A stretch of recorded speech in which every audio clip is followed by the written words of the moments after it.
70 Secrets about Queen Elizabeth II that are royally fascinating. 1.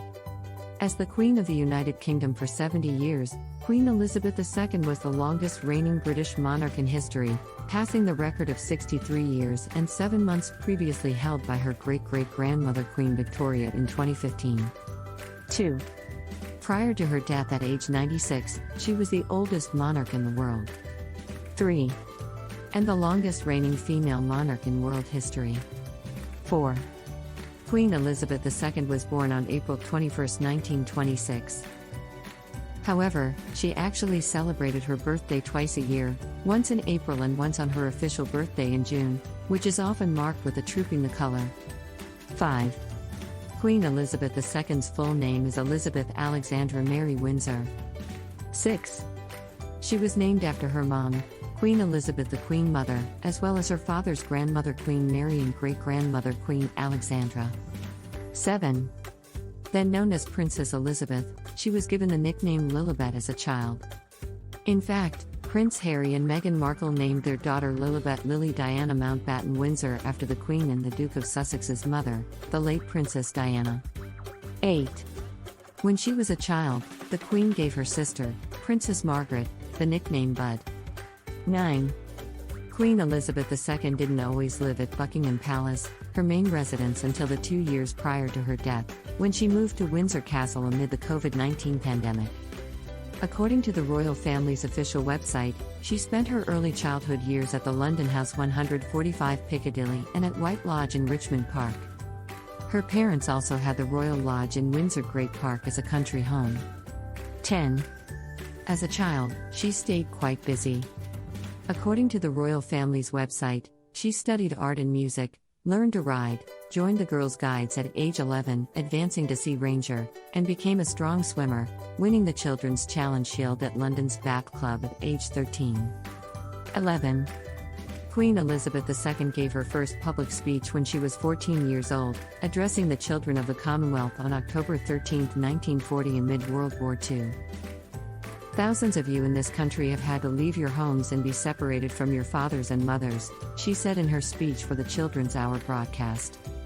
My sister Margaret Rose and I feel so much for you, as we know from experience what it means to be away from those we love most of all. To you living in new surroundings, we send a message of true sympathy, and at the same time we would like to thank the kind people who have welcomed you to their homes in the country. 12.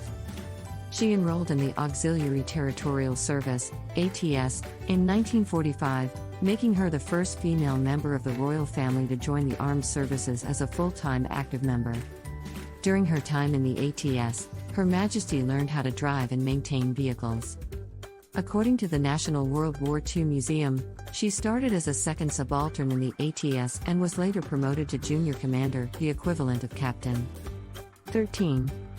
She also dedicated her life to serving the Commonwealth during a speech she gave on her 21st birthday.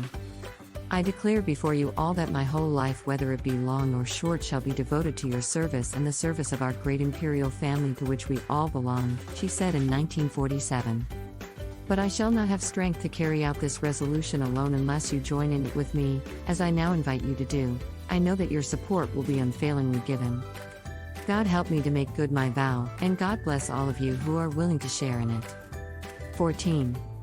Her family didn't always expect her to take the throne. When she was born, Elizabeth was third in the line of succession after her uncle Edward, Prince of Wales, and her father, Prince Albert, Duke of York. After her grandfather King George V died in 1936, Edward, Prince of Wales, was crowned King Edward VIII. But by the end of that year, he'd abdicated the throne to Mary Wallis Simpson. Her father then acceded the throne as King George VI, taking his father's name, and when he died on February 6, 1952, Queen Elizabeth II began her reign.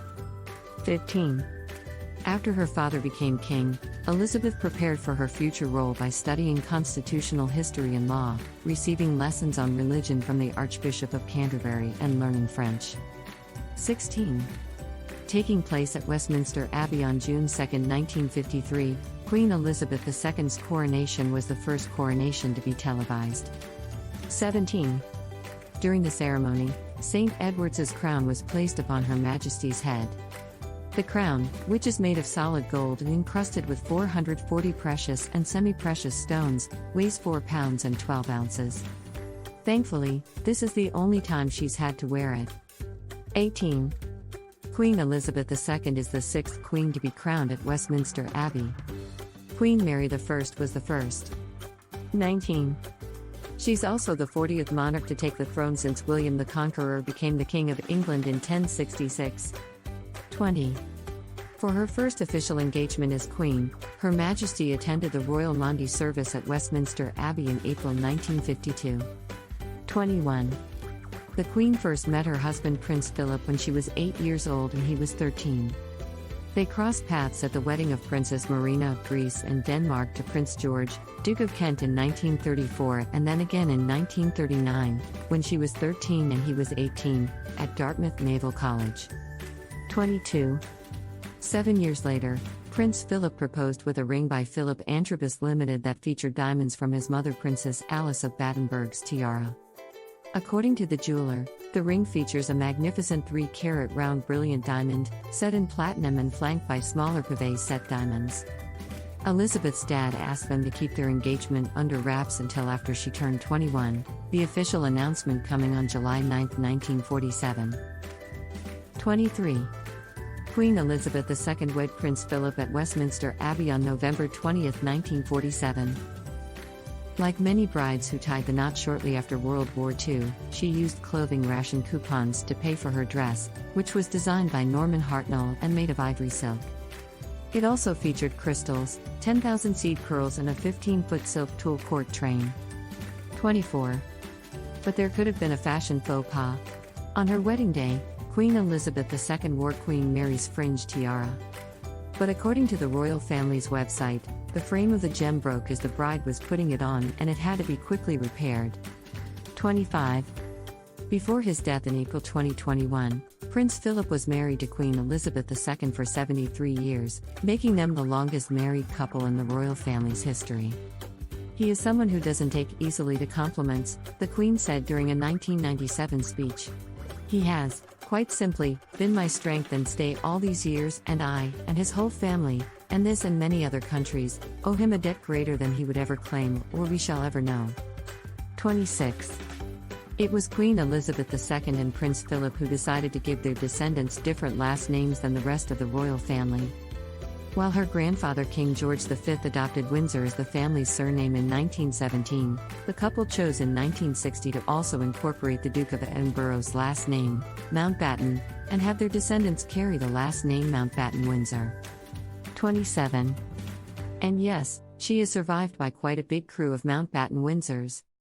In addition to the 4 children she welcomed with Prince Philip, Prince Charles, Princess Anne, Prince Andrew and Prince Edward, the Queen has 8 grandchildren: Peter Phillips, Zara Tyndall, Prince William, Prince Harry, Princess Beatrice, Princess Eugenie, Lady Louise Windsor and James, Viscount Severn, and 12 great-grandchildren: Savannah Phillips, Isla Phillips, Prince George, Princess Charlotte, Prince Louis, Mia Grace Tyndall, Lena Elizabeth Tyndall, Lucas Philip Tyndall, Archie Harrison Mountbatten-Windsor, Lilibet Lily Diana Mountbatten-Windsor, August Philip Hawke Brooksbank and Sienna Elizabeth Mapelli Motzi. 28. Her Majesty was the monarch to 14 countries. In addition to the UK, she was also head of Commonwealth, which consists of 54 countries. 29. But these weren't her only roles. She also held the titles of Head of State, Head of Nation, Head of Armed Forces, Sovereign of the Garter, Defender of the Faith and Supreme Governor of the Church of England, among others. 30. As head of state, Her Majesty had to stay neutral on political matters. Therefore, she didn't vote or stand for election. Although, as the royal family's website explains, the monarch did have ceremonial and formal roles relating to the UK government, like opening new sessions of Parliament and approving orders and proclamations through the Privy Council. She could also appoint a Prime Minister and meet with him or her regularly. 31. In May 2021, the Queen opened Parliament for the 67th time, having opened it every year of her reign except 1959 and 1963, when she was pregnant and expecting Prince Andrew and Prince Edward, and 2022 due to, as Buckingham Palace put it, episodic mobility problems. 32. Audiences, or one-on-one meetings, were part of Her Majesty's job. According to the royal family's website, there are more than 170 ambassadors and high commissioners in London at any given time, and the monarch will have an audience with each one shortly after the individual has assumed the role. She also had a weekly audience with the Prime Minister in which they discuss government matters. 33. By 2016, the Queen had held more than 660 investitures, an event that awards honours to individuals for their achievements, bravery or services to the UK and British overseas territories. 34. Her Majesty had more than 600 patronages. 35. Her reign wasn't completely without criticism. After Princess Diana's death in 1997, for instance, Her Majesty faced public criticism for initially staying at her Balmoral Castle in Scotland, instead of returning to London, and for originally not flying a British flag at half-mast, which didn't happen until the day of Diana's funeral. The monarch later addressed the Princess of Wales' death in a televised statement. 36. The Queen visited 117 countries during her reign. For those counting, that's 1,032,513 miles. 37. She didn't get her wings until 1945, though, taking flight for the first time as she headed from Northolt to Northern Ireland in 1945. 38. She also made more than 200 visits to Commonwealth countries. 39. Her first visit to the Commonwealth was in November 1953 and she stayed for 6 months. During this time, she visited 12 countries, which adds up to 43,618 miles. 40.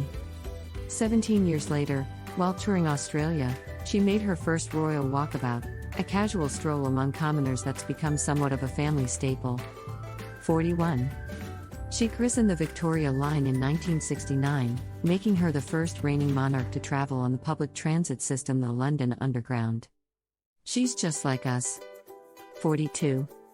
Surprisingly, Her Majesty didn't have a passport. Since British passports are issued in the name of the Queen, she didn't need one. Her family members, however, do. 43. And, according to the BBC, she was the only person in Britain who was allowed to drive without a driver's license. 44.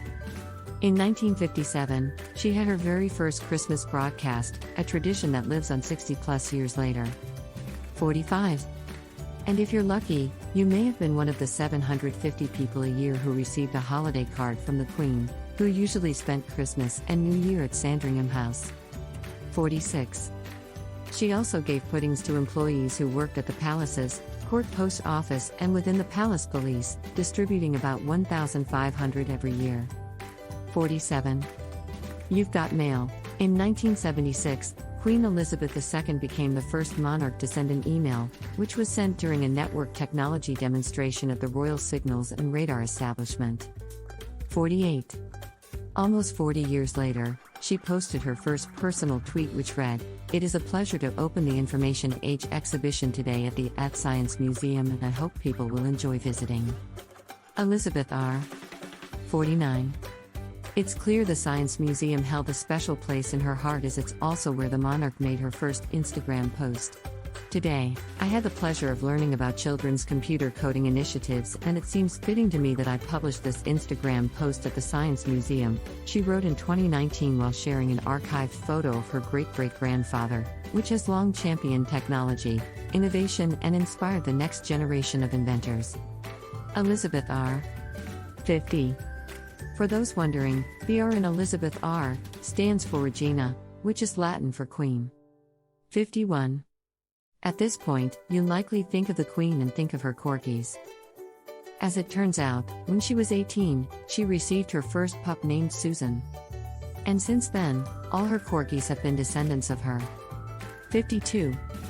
How many descendants exactly? Her Majesty owned at least 30 corgis and a number of dorgies, a cross between dachshund and corgis. 53. She technically owned a lot of swans, too. According to the Royal Society for the Protection of Birds, an unmarked mute swan on the River Thames is regarded as belonging to the Queen by default. 54.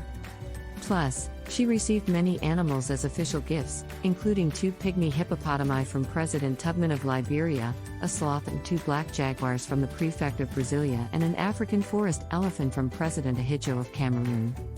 All of which were sent to the ZSL London Zoo, with the elephant later relocating to the rural zoo at Whipsnade. 55. And, last but not least, she loved horses, receiving her first pony, Peggy, at age 4. Over the years, she owned and bred a number of thoroughbreds, with her horses winning quite a few races. In 2013, for instance, her horse Estimate won the Royal Ascot's Gold Cup, making it the first time in history a reigning monarch took home the trophy. 56. The Queen loved photography and snapping pictures of her family. 57. She also enjoyed Scottish country dancing and will host Gillies balls during her stays at her holiday home Balmoral Castle in Scotland. 58. If you ever wondered, yes, the Queen was on the shorter side, coming in at 5'4" according to the BBC. 59. Over the years, the Queen was served by 15 British Prime Ministers, the first being Winston Churchill. The most recent? Liz Truss, who was appointed by the Queen days before Her Majesty's passing. 60. She also met 13 out of the last 14 U.S. presidents, the exception being Lyndon Johnson. 61. What's more, she was the first British monarch to address the U.S. Congress, which she did in 1991. 62. From the start of her reign to 2016, the Queen received more than 3.75 million items of correspondence. 63. She also sent more than 230,000 messages to anyone in the UK, its overseas realms and territories included, who were 100 or older. 64. She had her own personal flag, adopted in 1960, which is blue with a gold design featuring her initial E with the royal crown and encircled in roses. You could see it flying on the buildings, ships, cars or aircrafts she occupied. 65. Each year, the Queen welcomed more than 30,000 guests to garden parties held at Buckingham Palace and the Palace of Holyrood House. 66. One of her favorite flowers was the lily of the valley, which was featured in her coronation bouquet. 67. Queen Elizabeth II appears on the coinage of at least 35 different countries. 68. She was also the first member of the royal family to receive a gold disc from the recording industry. That's all thanks to the recording of her 2002 Golden Jubilee concert, titled Party at the Palace, with 100,000 copies selling out within the first week of its release. 69.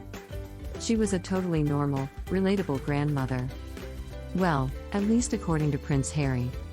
She is very funny, but I think she gets it from my grandfather, he said during a 2012 interview with The Telegraph, later adding, "My family is the same as any other family when it comes to humor behind closed doors, though I'd like to think I was funnier than my grandmother." 70. Queen Elizabeth II died peacefully at Balmoral September 8, 2022.